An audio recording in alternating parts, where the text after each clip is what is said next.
Hello and welcome to The Rundown, a podcast from PoliticsHome.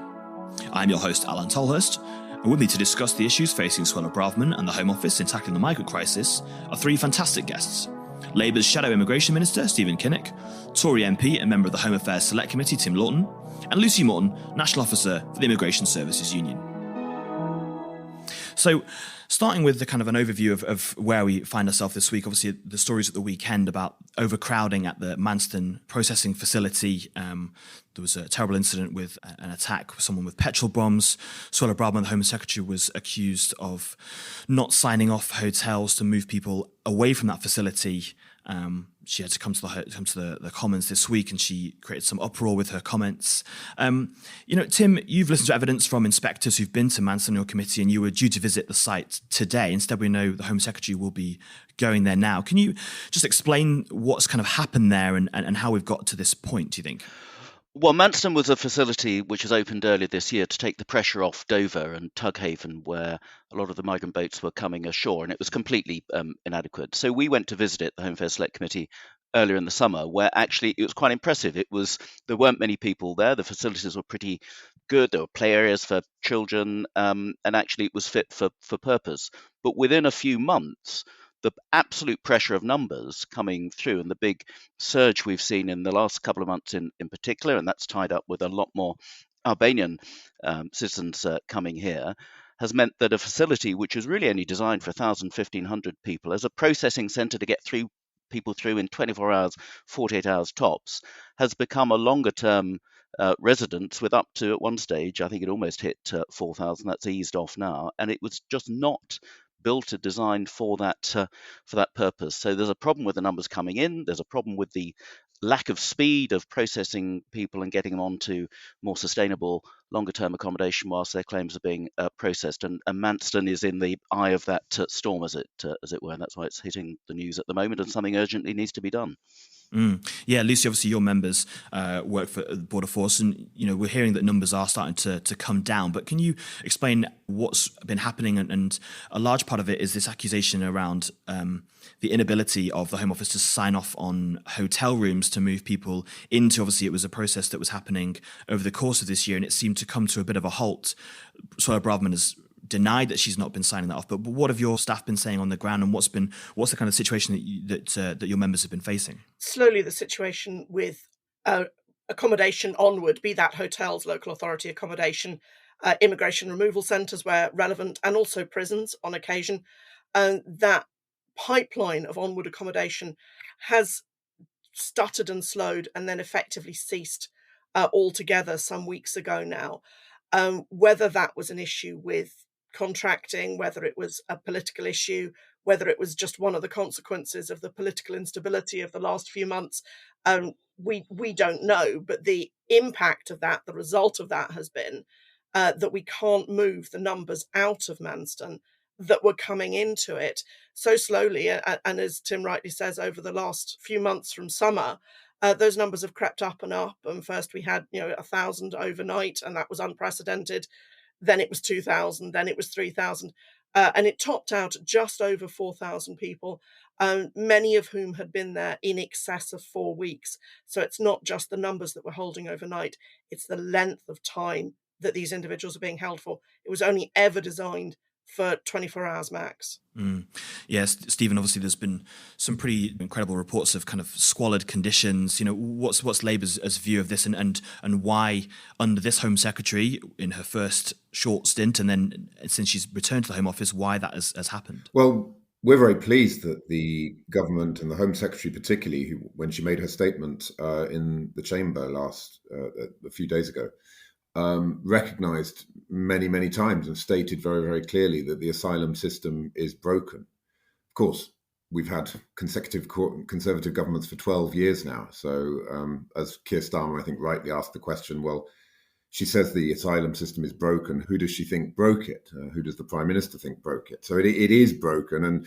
And perhaps some of the most disturbing aspects of this are, outbreaks of diphtheria and scabies and people living in utterly squalid conditions that we just should not be seeing in a civilized country in 2022. We all recognise that this is a very, very complex issue. And there are clearly major backlogs in the entire system. Processing has dropped off a cliff in the last few years, and it needs to be fixed. I think what the Home Secretary would be well advised, I think, to try not to do quite as much polarizing and making pretty incendiary statements, and rather just say, look, here are some practical ideas and solutions around what we need to do to fix this system. And I actually think she would get some, we could have a more constructive debate if there was less of the kindergarten politics that we've been seeing. So I hope that now we can start to get on top of the issues in Manston, and we can start to do some of the hard graft that's required about getting some proper governance around the entire system, getting a more constructive relationship with France, and I hope beginning to really tackle these issues. Yeah, Tim, were you happy with some of what's been described as sort of inflammatory language? Suella Braverman talked about an invasion on the southern coast. There have also been warnings from Kent leaders about a rise in far-right activity in the county after the petrol bomb attack, which is now being investigated by anti-terror police. Even a minister this morning, Graham Stewart, admitted that their unfortunate language had been used. I just wondered what you'd made of some of the discussions around this. Well, I think a lot seems to have made of language, and I actually seem to remember a former Labour Home Secretary using similar language. I'm not really interested in that. What I'm interested in, as Stephen quite rightly says, is some sensible solutions and practical solutions coming forward and how we deal with this problem. And there are three aspects to this problem, and it is, again, as Stephen said quite right, it is really technical and complex.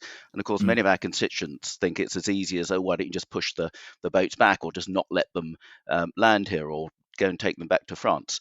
That would be great if it were remotely possible, and of course it's not. We have a duty of care to people arriving in British territorial waters, and the French won't take them back. So at the front end, upstream, we have got to have a more constructive and practical relationship and discussion with the French. We've put forward, the Home Affairs Select Committee, some solutions which I discussed with some French senators earlier last year about if the French would agree to intercept the boats or would actually detain those people getting into the water, because it's all very well them saying, oh, they've stopped 28,000 migrants actually getting in the water. Well, they don't arrest them. They just confiscate the boat. They're free to go. They disappear into the beach, and lo and behold, they're back there the following night. So they're actually intercepting a smaller proportion of the increased number of migrants who are then making it across the channel. We've made suggestions that if the French would agree properly to intercept and take them to their reception centres, which we are paying for in part as well, and then they can apply for asylum in France, or potentially in some cases in the UK if they've got a claim to the UK, then actually that could stop this whole vile trade with the people smugglers stone cold. If they would intercept the boats, they're paying money to people smugglers only to end up back where they started. I think in return the French would have to agree they've got to do far better at then deporting those people who have no claim to be in France or in the UK. The second thing, very quickly, is we've got to speed up the whole process. I mean, it's taking far too long, and these people, whatever their claims may be, justified or not, are in limbo. And it's clogging up hotels. It's not sustainable. It's not good for them. It's not good for our constituents and taxpayers complaining about all of this. And then thirdly, we've got to have a much better, much speedier system to then deport those whose claims have failed. And there's a whole argument around, the human rights appeals and how that can be speeded up as well. So on every front, this has to be tackled. It can't just be a bit of tinkering at upstream or a bit of tinkering downstream. There's got to be a really holistic and concerted effort to get on top of this. And the Home Office really has got to step up and be fit for purpose to do that, which despite all the great efforts of Lucy's members, I'm afraid structurally it's just not working. No, Lucy, as Tim points out there's obviously processing figures, as Keir Starmer pointed out in Prime Minister's questions as well, of really low, something like 4% last year. What do your members need to kind of solve this? And what's the kind of long-term solution? There's reports of people being redeployed from all over the country to try and help with this, but is it just simply a case that there needs to be more people involved in the process to be able to get rid of these backlogs and actually start to get the process moving again? What we've lacked for some time is a really strategic approach to this. Everything for the last 2 and a bit years has been predicated on the presumption that somehow there will be some solution that will turn off the tap. The French will intercept them. They don't. We can turn the boats back. we can't. We can send them all to Rwanda. We haven't, and other countries that have used that solution have proved that that doesn't work either. What none of that has done is looked at, well, what can we do in the UK? What can we do that we can control, and to put a really strategic approach to it? Just to give you a really sort of simple example, at the beginning of the year, there was a prediction as to how many individuals would arrive using this route this year. And the worst case scenario was 60,000. We've had 40,000 now, but we've run out of accommodation. So if we knew at the beginning of the year that we were looking at maybe 60,000, but no process was put in place to ensure that we could accommodate these individuals, that basic strategy has failed. And in the long term, that's what we very much need. Yeah, Tim is absolutely right about resourcing, getting the decisions through quickly, getting the court process through quickly, being able to maintain a location of where these folk are. And then if they don't qualify, pick them up and remove them quickly. And that's not just resourcing the Home Office, that's resourcing the Ministry of Justice as well, because delays in the court system are as much of this frustration as anything else is. Yes, Stephen, it feels as though the government's claim that, this is unprecedented, this wasn't what was predicted, doesn't really stack up, given that the numbers are within what was being predicted earlier this year. I've spoken to former Home Office advisor who said that, there's too much short-termism, and that, this hotel situation we're getting to the point where I think it's something like £6 million a day. And although it's right to sort of focus on alternatives, as Suella Braverman has talked about, you can't ignore that legal duty you have to people arriving. Yeah, I mean, I think we're all going to violently agree on this podcast, actually. I absolutely agree with what both Tim and Lucy were saying about the need for a multifaceted approach. There isn't one single silver bullet on any of this. It requires all of these measures to be taken. I mean, one area where I think I probably differ with Tim is on the Rwanda plan. I think the Rwanda plan is unworkable, unethical, and unaffordable. And I worry that it's becoming a distraction, which is actually gumming the process up even more, because the inadmissibility parts of that are actually creating more bureaucracy and more backlog in the system. We would cancel the Rwanda plan, and we would channel the money that's already been wasted on that, £140 million so far given to Rwanda, into massively upgrading the resourcing of the National Crime Agency. We'd create a unit within the agency. We believe we could recruit up to 100 experts that would work with Europol and the French and the Belgians, the Dutch, and also, of course, the Albanians, in terms of really cracking down on these criminal gangs. Then around the resourcing of the Home Office, caseworkers, decision makers, there's a clear case there to be transferring funding into more caseworkers and decision makers, and also resourcing local authorities properly. I mean, if you look at the Homes for Ukraine scheme, each Ukrainian took with them a budget of £10,000 to each local authority that they went to. I think we need to have a debate about how we can support local authorities so that we can get people out of the hotels. And of course, in the end, that's a net saving to the taxpayer, because we're currently squandering £7 million a day on these hotels. So let's support local authorities, get them out of hotels. And then, as both Tim and Lucy have rightly said, we've got to get a more grown-up and constructive relationship with France, both so that we can get more cooperation on the security side around people smugglers, but also a returns agreement so that those who do not succeed in their application for asylum can be removed rapidly. So that's obviously part of Labour's sort of alternative plan. Obviously, this issue dominated Prime Minister's questions this week. Rishi Sunak accused Keir Starmer of not having a plan. What's your kind of response to the suggestion that your party favours so-called open borders? Well, I just don't see any evidence for that at all. We've made it very clear, not just on this issue, that the security of our borders is the primary responsibility of any government. And on work-based migration, which I know is a slightly different topic, but I know we sometimes get accused of wanting a return to free movement of labour. Keir Starmer could not have made it clearer in his speech at the Irish Embassy a couple of months ago. In his conference speech, he stated in terms, we will not go back to the free movement of labour. We believe in the points-based immigration system. By the way, Labour brought in the points-based immigration system in 2008 for non-EU citizens. And what we want to do actually is improve and build on the points-based system to make it work more effectively for our economy. But I suspect, Alan, that's the subject for a podcast on another day, although, of course, very happy to discuss it. Yeah, well, I have to get you back on that. Lucy, obviously, there's been some talk about how these things are going to be resolved, what the long-term solution is. If it's not going to be hotels, it's other sort of accommodation. But there was that site that was meant to be up in Yorkshire, Linton on Ouse. That's not going to happen. What have you seen in terms of what those sort of long-term solutions could be? And, what are you sort of looking for in terms of stability, I suppose, from the Home Office and kind of a focused plan on fixing some of this stuff? These things are so multifaceted that it's really, it is an almost insuperable challenge.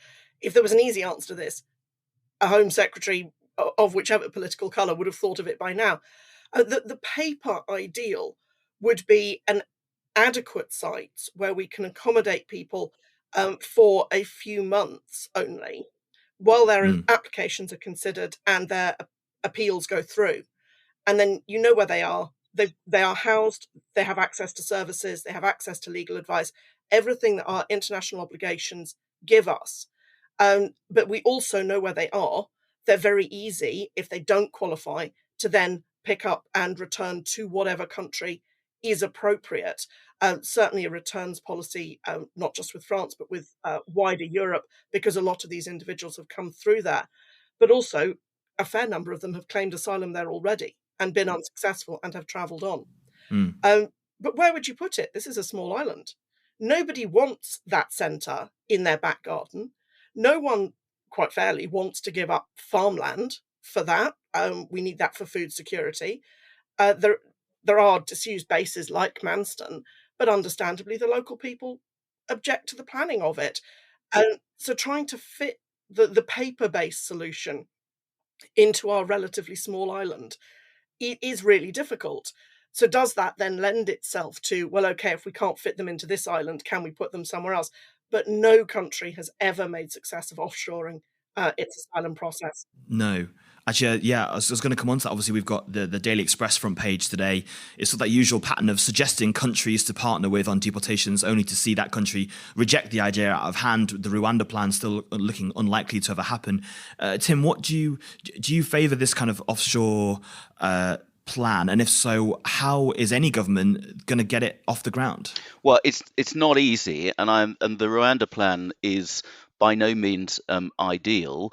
And the whole point of the Rwanda plan is to act as a deterrent. So effectively, somebody coming across the channel, it will be a lottery as to whether they end up in a hotel in Kent or on a plane to Rwanda, which might make them think twice about paying money to end up in Rwanda, which they didn't want to go to in the first place. Now, the problem is it's fraught with problems. It was always going to have lots of legal challenges, which is what has prevented any planes getting off the ground now. So that whole deterrent factor isn't there. In fact, if anything, you could say that it's made the situation worse, because you've got people smugglers encouraging migrants to come across before that plan does get off the ground. So right. In the short term, there was actually an incentive for more people to come across the channel. So, I mean, I don't know whether it's going to work or not, but frankly, it's one of the only possible practical solutions and deterrents. A part solution is only part of this complex problem.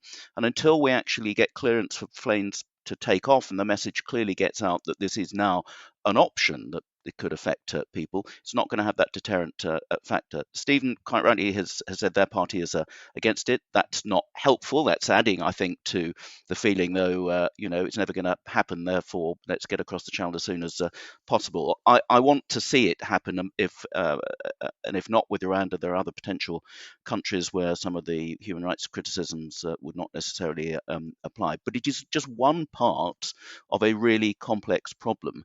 And the reason the system is absolutely being overwhelmed now is, I think most are agreed, this big surge in Albanian citizens coming here in the last couple of months. That 12,000, more than 12,000 now, against just 52 years ago. And yet, what's changed in Albania over 2 years? Absolutely nothing. It's not a country with a civil war. It's not a country with serious human rights abuse. It's a candidate country to join the EU. We have an agreement with Albania about cooperating to process some of the people coming over with the help of officials from Albania co-located over here. There should not be a problem with sending them back to Albania. And the comments by the Prime Minister, I think it's in our mutual interest to sort this. It cannot be helpful to a country where they are losing almost 2% of their male population, as Dan Imani calculated from Border Force the other day. Why are people trying to leave Albania? That's not in Albania's interest. So we've got to get this sorted. And if we can fast track those Albanian claims, where I suspect the vast majority, particularly of single men, will not count to have legitimate asylum claims, it will take some of the pressure off the system so we can use Manston and others with a much swifter, more efficient throughput properly to look at those people who do have a genuine claim, and we have a duty of care to give them safe haven here and can make long-term permanent arrangements for them. But they are being shunted to the back of the queue by this big surge of people who, frankly, are in most cases not genuine asylum seekers.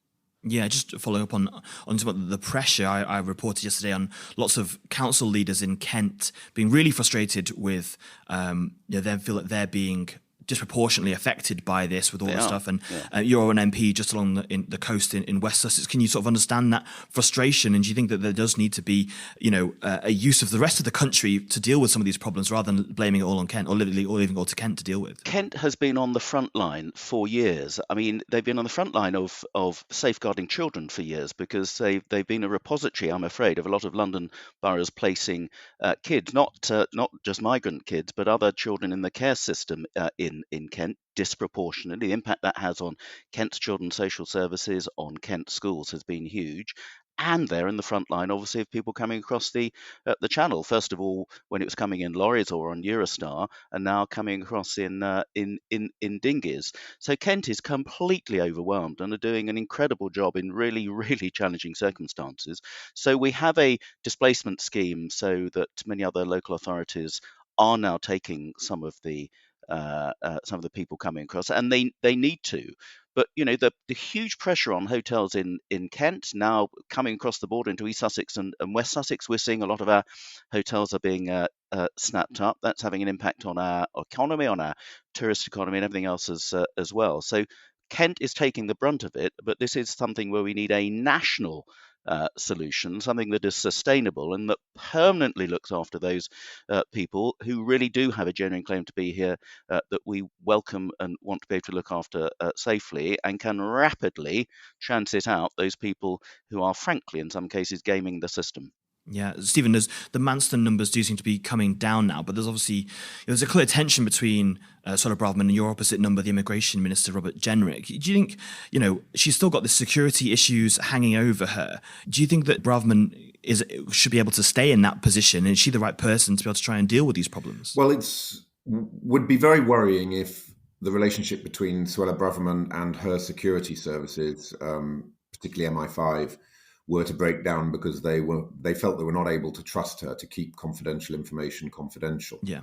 And I think ultimately that is a matter for the Prime Minister and the Cabinet Secretary. I think we need to get to the bottom of whether or not Suella Braverman can be trusted with confidential information. And if she can't, then she should clearly not be the Home Secretary of our country, in charge of national security. Just a word on the Albanian situation. Yeah. I think we need data and evidence on this. We need to understand how many Albanian people who are coming here are actually even claiming asylum, because there are a number of indicators that many of them are not even trying to claim asylum. I think that the plan appears to be to come here and to melt away into the underground economy. Yeah, the letter from the Kent leaders actually says that a lot of them are leaving the processing centre and then just, sort of disappearing essentially into, left at train stations, and then they're never sort of heard from again. Yes. So I think it's really important in this debate, I think, to not sort of jump to conclusions, to be really clear about who are the Albanians that are coming, where are they coming from, how many of them are actually coming from Albania, or are they coming from other parts of Europe where they may already be living? My understanding is that many of them are men seeking to work in the building and construction industry. So is there, conversations we need to have with the building and construction industry in this country? and a proper conversation with the Albanian government to understand it. My understanding is the Albanian government doesn't want to have thousands and thousands of its men of working age leaving the country and creating diplomatic and political issues with other countries. But of course, if you go around alienating your partners, if you say, well, we're not sure whether President Macron is a friend or a foe, that's not going to help your dialogue with the French. If you use language like the language of invasion, it's not going to help dialogue with the government of Albania. So let's, I think, try and put some calming measures into this debate. Let's get the data and the evidence, understand what is going on, and then let's try and find practical and constructive solutions rather than lots of dog whistle and knee-jerk politics.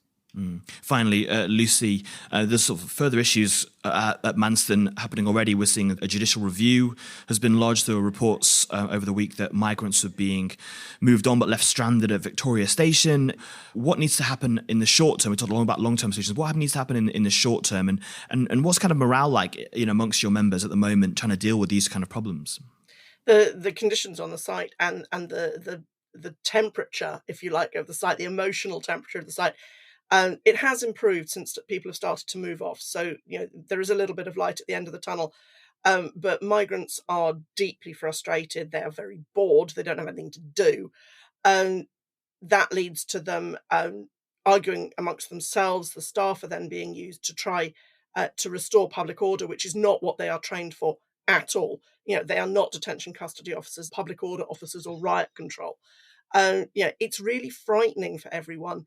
The fact that people are now starting to move off and move out does help. We need that to continue because of the sheer numbers involved, the difficulties in identifying individuals.